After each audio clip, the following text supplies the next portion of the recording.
저는 하나님을 믿습니다. 그리고 하나님 한 분만이 우리의 유일한 믿음의 대상이심을 저는 확신하고 믿고 고백합니다. 이 말은 하나님 한 분 외에는 우리에게 은혜를 베풀어 주실 만한 분이 그 어떤 분도 없다라는 고백입니다. 다시 말씀드려서 오직 하나님께만 영광이 있다라는 말씀을 드립니다. 또한 저는 우리가 믿는 바 하나님에 대한 모든 진리가 이 하나님의 말씀 성경에 기록되어 있다고 믿습니다. 성경은 하나님의 말씀이요 우리의 신앙과 삶의 유일한 기준과 원칙이 됨을 저는 또한 믿습니다.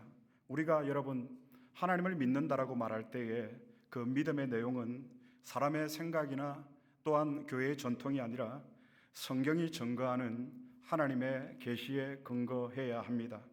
오늘 우리의 믿음에 대하여 성경이 무엇을 말하고 있는지를 살펴보고자 합니다. 오늘 본문은 에베소서 말씀입니다. 에베소서 1장은 바울이 하나님의 경륜에 관해서 말을 하고 있습니다. 여러분 에베소서 1장에 보면 경륜이라는 말씀이 나옵니다. 이 경륜이라는 것은 헬라어로 오이코노미아라는 헬라어 단어입니다. 저 어원은 오이코스, 집이라는 단어에서 나온 합성어가 바로 경륜입니다. 집을 관리한다, 집을 다스린다라는 뜻이 경륜이라는 단어의 의미입니다. 여기에서 그러면 하나님께서 관리하시고 하나님이 다스리는 집은 어디일까요? 이 세상이 하나님이 다스리시고 관리하시는 하나님의 집입니다. 구원의 경륜, 하나님의 경륜, 하나님이 이 세상을 다스리시는 구원의 계획, 구원의 섭리, 이 말이 곧 하나님의 경륜이라는 단어의 의미입니다. 그래서 여러분 세상을 다스리시는 이 하나님의 구원 계획을 우리는 하나님의 경륜이라고 이야기를 합니다. 에베소서에는 이 하나님의 구원의 경륜에 관해서 가정이 나와 있습니다. 먼저 그리스도 안에서 성취된 하나님의 경륜의 완성입니다. 인간이 범죄하여서 타락했을 때에 하나님은 인간을 구원하시기로 계획하시고 그 아들 예수 그리스도의 대속의 죽음을 통해서 구원을 이루신 후에 두 번째 성령은 이것을 우리에게 적용해 주십니다. 누구든지 예수 그리스도를 믿는 자는 영원한 생명에 대한 이 영생에 대한 구원의 보전과 인치심을 성령께서 적용해 주십니다. 우리가 어떻게 보이지 않는 하나님의 나라를 소망하고 영생에 관한 소망을 붙들고 살아갈 수가 있습니까?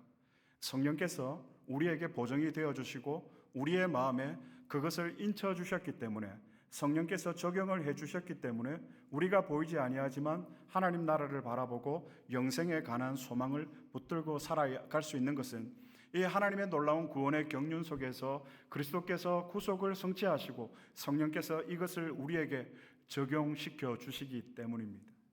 성령께서 이 사역을 지금도 하고 계십니다. 마지막으로 교회를 통해서 이 하나님의 경륜을 하나님께서는 실행하십니다. 교회를 통해서 여러분 그래서 이 땅의 교회는 그냥 건물의 의미가 아니라 하나님의 구원이 실행되는 장소가 교회입니다. 그래서 교회는 구원의 경륜의 도구이자 하나님의 경륜의 증거가 되어지는 곳, 그곳이 바로 교회입니다. 하나님의 구원 계획이 교회를 통해서 이 세상 가운데 드러나게 되었습니다. 어떻게 우리가 하나님을 믿게 되었죠? 아니 어떻게 우리가 하나님을 향해서 나의 주, 나의 하나님이라고 고백을 하게 되었고 어떻게 해서 그분을 사랑하게 되었고 어떻게 그분을 나의 인생의 전부로 우리 장로님 기도하신 것처럼 나의 생애가 그분의 복음을 위한 정인으로 살아가기로 결단할 수가 있었죠. 교회를 통해서 선포되어지는 말씀을 통해서 성령께서 우리 가운데 보정이 되어주시고 인을 쳐주실 때에 우리의 마음이 세상으로 향하던 우리의 마음이 하나님을 향해서 의지의 전환이 일어나게 되었고 교회가 이러한 일들을 실행할 수 있다라는 말입니다. 여러분 그래서 사도행전에 보면 고넬료 이방인의 가정에 성령이 임하고 또 사도행전에 보면 이방인과 유대인이 함께 한 몸을 이루는 그 교회의 탄생 자체가 무엇을 의미하는가? 하나님 구속 역사의 완성의 표지가 되어진다라는 것입니다. 교회를 통해서. 그러면 잠시 교회란 무엇인가 우리가 잘 알고 있지만 다시 한번 우리가 확인을 했으면 좋겠습니다. 오늘 에베소서 1장 23절에 보니까 교회는 그리스도의 몸이다라고 선언을 하고 있습니다. 그리고 1장 22절을 말씀해 보니까 그리스도는 교회의 머리로서 여전히 세상을 통치하고 다스리시고 계신다. 이것이 하나님의 경륜이에요.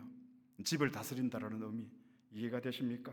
그래서 에베소서 1장 21절 말씀에 모든 통치와 권세와 능력과 주권이 그의 발 앞에 무릎을 꿇고 그에게 복종을 하고 그리스도 안에서 성취된 이 하나님의 구원을 성령께서 교회에게 적용을 시키시고 교회를 통해서 이것을 실행하시고 선포하심으로 하나님의 구원 계획은 완성되어 간다라는 말입니다. 그러므로 여러분, 교회는 건물이 아니에요. 교회는 무엇이죠? 교회는 사람입니다. 고린도전서 3장 16절 말씀 한번 찾아보겠습니다. 다 같이 봉독하겠습니다. 너희는 너희가 하나님의 성전인 것과 하나님의 성령이 너희 안에 계시는 것을 알지 못하느냐? 너희는 하나님의 성전이라. 아멘. 이 말씀은 교회는 건물이 아니라 성도 한 사람 한 사람이, 즉 여러분 한 사람 한 사람이 교회라는 말입니다. 구약에 나타난 이 하나님의 성전의 의미를 잠시 살펴보도록 하겠습니다. 구약에서 성전은 어떤 의미가 있는가 하면 하나님의 임재, 하나님의 영광이 거하시는, 하나님의 임재가 머무시는 곳이 바로 구약의 성전이었습니다. 그래서 이스라엘 백성들은 하나님을 만나기 위해서 어떻게 해야 됐죠? 성전으로 가야 했습니다. 그러나 여러분, 예수 그리스도의 십자가 사건 이후에 하나님은 더 이상 건물이 아니라 어디에 머무시고 어디에 거하실까요? 그리스도를 주로 고백하는 믿는 자 한 사람 한 사람 그 심령 안에 하나님은 임재하시고 하나님은 머무십니다. 이것을 우리는 하나님이 내주하신다라는 신학적인 용어를 씁니다. 하나님이 내 안에 계신다. 하나님이 우리 안에 계신다. 그래서 여러분, 교회는 더 이상 계속해서 제가 강조를 하지만 건물이 아니라 사람입니다. 여러분 한 사람 한 사람이 교회입니다. 따라서 오늘날 교회의 회복을 오늘 종교개혁 기념주일이기도 합니다. 1517년 루터가 비텐베르크 성당에서 일으킨 그 종교개혁 기념주일이기도 합니다. 99개조의 반박문을 걸어서 루터는 세상을 바꾸고자 하는 의도가 없었습니다. 다만 성경적으로 당신들의 그 진리와 내가 주장하는 이 진리가 맞는지 토론을 한번 해보자라고 했는데, 그 1517년 10월 31일 그 루터가 비텐베르크 성당에 제시한 그 99개조의 반박문이 유럽을 교회의 개혁으로 우리 기독교 역사에 있어서 가장 큰 사건으로 만들어 버렸습니다. 그래서 종교 기념 주일이 되면 교회들은 교회의 회복을 이야기하고 교회의 회복을 주장하기도 합니다. 여러분, 교회의 회복이 무엇일까요? 건물의 부흥이 아니라 교회의 회복은 성도의 영적 회복과 성령의 임재가 회복되는 것입니다. 왜냐하면 성전은 건물이 아니라 내가 성전이기 때문입니다. 그래서 에베소서 1장에 보면 인류를 향한, 특별히 교회를 향한 하나님의 구원 계획이라면 에베소서 2장은 그 하나님의 구원의 경륜이, 계획이 구체적으로 한 사람 한 사람에게 어떻게 적용되고 이루어지고 있는가를 오늘 본문이 되는 에베소서 2장에서 말씀을 하고 있습니다. 에베소서 2장 1절 말씀에서 바울은 이렇게 말합니다. 성경을 한번 찾아보겠습니다. 에베소서 2장 1절의 말씀 다 함께 봉독하겠습니다. 그는 허물과 죄로 죽었던 너희를 살리셨도다. 죽었고 살았고. 우리 믿음의 고백의 내용입니다. 여러분, 죽은 것과 산 것의 차이는 말할 필요도 없겠죠. 대단한 변화입니다. 저는 우리가 가지고 있는, 현대 교회가 가지고 있는 심각한 문제 중에 하나는 이것에 대해서 죽었고 살았고에 대한 믿음과 가짜 믿음에 대한 이것에 대해서 진지하게 생각하지 않는다라는 것이 오늘 현대 교회가 가지고 있는 가장 심각한 문제 중 하나가 아닌가 생각을 합니다.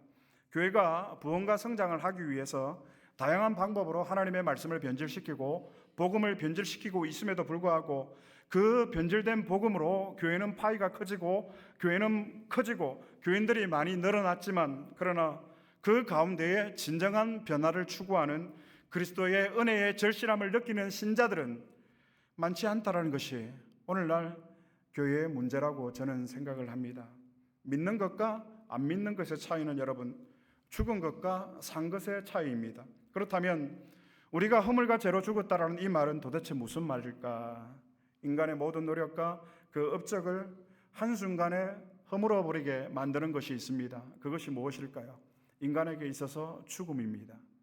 죽음은 모두가 끝이라고 합니다. 우리가 죄인이라는 말은 우리가 허물과 죄로 죽었다라는 이 말의 의미는 우리가 과거에 나쁜 사람이었다라는 말이 아니라 내가 과거에 나쁜 죄를 많이 지었다라는 이 말이 아니라 우리가 허물과 죄로 죽었다라는 이 말의 의미는 우리가 죄인 되었다라는 이 말의 의미는 우리에게는 아무런 희망도 없었다라는 말의 의미입니다. 우리의 전적 타락, 전적 무능, 전적 부패, 이것이 하나님을 만나기 전 저와 여러분 우리의 상태였습니다.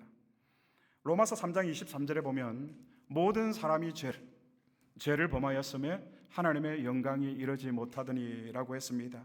이 말은 여러분 죄로 인해서 우리의 모든 희망, 모든 가능성, 모든 소망이 사라졌다라는 것입니다.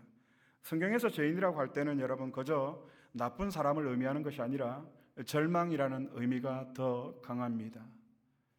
여러분 우리가 하나님을 인격적으로 만나지 못했을 때의 그 절망 속에서 살아가던 시간들을 한번 기억해 보시기를 바랍니다. 그 어떤 소망도 없고 그 어떤 희망도 보이지 않는 그 절망, 이것이 허물과 죄로 죽었던 우리의 상태, 죄인된 우리의 상태, 절망이라는 말입니다. 무소유로 한국에 큰 영향을 끼쳤던 법정 스님이라는 분이 있었습니다. 이분이 쓰신 법문집에 보면 작은 일에 감사하고 욕심을 버리고 서로 사랑하고 자연을 사랑하며 살아가자라는 말이 있습니다. 불신자가 아니더라도 모두가 공감할 수 있는 내용이라고 저는 생각을 합니다. 그런데 저는 오래전 이 법정 스님이 쓰신 책을 보면서 큰 충격을 받았던 적이 있습니다. 제가 그렇게 충격을 받았던 이유는 교회에서 목사님들이 하는 설교와 이 법정 스님이 말하는 불교의 가르침이 크게 다르지 않다라는 사실에 대해서 저는 큰 충격을 받았던 기억이 있습니다. 여러분, 기독교의 복음은 달라야 합니다. 기독교의 진리는 달라야 합니다. 오늘 사도 바울은 본문에서 아주 중요한 얘기를 했습니다. 오늘 본문 5절로 6절의 말씀 다 같이 다시 한번 봉독하겠습니다. 허물과 죄로 죽었던 우리를 그리스도와 함께 살리셨고 또 함께 일으키사 그리스도 예수 안에서 함께 하늘에 앉히시니. 과거형으로 기록된 구원의 현재성에 대해서 잠깐 설명을 드리도록 하겠습니다. 이 말씀은 오늘 본문 에베소서 2장 5절로 6절의 말씀은 사실 잘 이해가 되지 않는 부분입니다. 조금만 우리가 관심을 가지고 이 말씀을 대하면 사실은 이해되지 않는 말씀입니다. 예수 그리스도께서 죽으시고 부활하셔서 하늘로 올라가신 것은 분명 과거의 사건입니다. 그러나 우리에게 부활과 성천, 과거의 사건이 아니라 장차 일어날 미래의 사건입니다. 그래서 우리가 부활해서 하늘 보좌에 앉히는 것은 과거의 일이 아니라 미래에 일어날 일들입니다. 그런데 바울은 그리스도께서 살아나셨을 때 우리도 함께 살아났고 그리스도께서 하늘 보좌 우편에 앉으셨을 때에 우리도 거기에 함께 앉았다라고 이야기를 하고 있습니다. 그런데 여러분, 바울은 왜 미래의 사건을 과거의 시제로 이야기를 하고 있느냐라는 말입니다. 그 이유는 바울이 강조한 그리스도와의 연합 때문입니다. 그래서 성경학자들은 바울의 이 에베소서 2장 5절로 6절의 말씀을 가지고 바울이 과거형으로 기록한 이유에 대해서 바울이 사용한 동사에 주목을 합니다. 오늘 본문에 사용되어진 동사가 3개가 있습니다. 살리시고 일으키사 앉히시니. 성경에는 그런데 이 세 동사 앞에 부사가 하나 붙어 있습니다. 어떤 거죠, 여러분? 함께. 즉 동사를 번역을 하면 함께 살리다. 그리스도께서 부활하실 때에 그리스도와 연합된 성도도 함께 살아난 것이고 함께 일으키고 함께 앉히고 그리스도께서 부활하셔서 하늘 보좌에 앉으실 때에 그리스도와 연합된 하나님의 자녀 성도도 이미 그분 안에 앉혀진 존재라는 사실을 사도 바울이 말을 하고 있는 것입니다. 그래서 여러분, 이 부분을 가지고 칼빈은 그의 기독교 강요 3권 1항에서 이렇게 말을 했습니다. 그리스도와 연합된 자는 그리스도의 생명과 죽음 그리고 부활에 이미 참여한 자다. 아멘이십니까? 그리스도의 생명과 죽음 그리고 우리가 이미 그리스도의 그 부활에 참여한 자다라는 것이죠. 이 말은 우리의 구원은 단순히 미래의 보상이 아니라 이미 그리스도 안에서 실제적으로 시작된 현재의 생명이라는 말입니다. 그래서 신자의 안에는 그리스도의 생명이 여전히 존재하는 것입니다. 이것이 복음입니다. 우리가 나가서 전도지를 들고 복음을 전하는 것도 전도일 수가 있겠지만 우리 안에 이미 완성된 그리스도의 십자가의 죽음과 그리스도의 부활로 완성된 이 부활의 생명이 우리 안에 있다라는 것 자체가 이미 우리가 세상 가운데 가장 큰 하나님의 증거라는 말입니다. 그리스도와의 연합, 따라서 바울에게 있어서 그리스도와 연합, 그리스도와 함께라는 말은 굉장히 중요한 말입니다. 에베소서 전체 핵심의 표현은 저는 오늘 본문에 나오는 그리스도와 함께라는 말이라고 저는 자신 있게 말할 수가 있습니다. 성도의 변화는 어디에서 비롯될까요? 우리가 어떻게 변화되어질까요, 여러분? 여러분은 예수 믿고 달라졌습니까? 그리스도와의 연합에서 성도의 변화는 가능하다라는 말씀을 드립니다. 그래서 4세기 초대 교부 아타나시우스는 이렇게 말을 했습니다. 하나님이 인간이 되신 것은 사람과 하나님이 연합하기 위함이다. 여러분, 이것이 교회의 비밀이에요. 우리가 그분의 몸이고 그리스도가 우리의 머리가 되셔서 우리가 그리스도와 한 몸으로 지금도 하나님의 구원 경영이 예수 그리스도를 통해서 성취하신 이것이 성령을 통해서 우리에게 적용되고 교회를 통해서 여전히 실행되고 있다라는 이 사실을, 하나님이 사람이 되신 것은 사람이 하나님과 연합하도록 하시기 위해서 하나님이 이 땅에 오신 것이다. 따라서 우리가 여러분 그리스도와 함께 살고 그리스도와 함께 일어나며 그리스도와 함께 하늘 보좌에 앉는다라는 이 말씀은 단순히 비유적 표현이 아니라 성령 안에서 이미 지금 현재 우리 가운데 실제적으로 일어난 사건이라는 말입니다. 저는 저의 문제가 지금 제가 있는 이곳에서 그리스도를 누리지 못하는 것이라고 생각을 합니다. 여러분에게 있어서 가장 큰 문제가 무엇이라고 생각을 하십니까? 사랑하는 여러분, 누가 뭐래도 우리에게는 그리스도밖에 없습니다. 내가 그리스도와 함께 그분이 내 안에 계시다라는 것, 이것이 우리에게 있어서 변화의 능력이요, 변화의 근원이요, 변화의 힘입니다. 결국 여러분, 우리가 무기력하고 우리가 인생에 있어서 절망을 느끼는 것도 마찬가지입니다.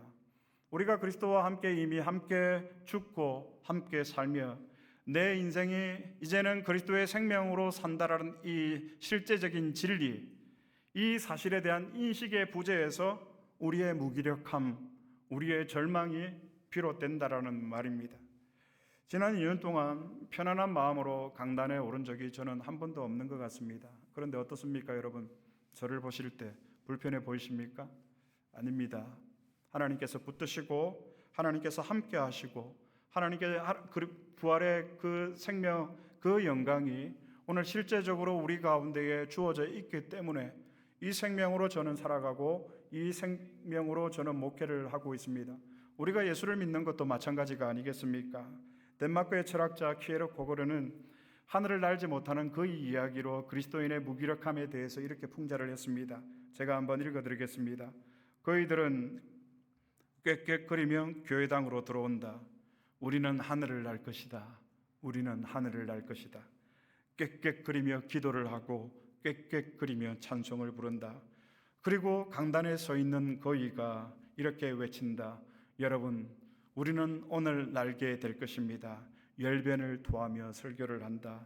그리고 예배가 끝나고 예배를 마치고 그이들은 다시 띠뚱띠뚱 거리며 교회를 나간다. 이것이 오늘 교회의 현실이 아닌가, 안타까운 현실이 아닌가.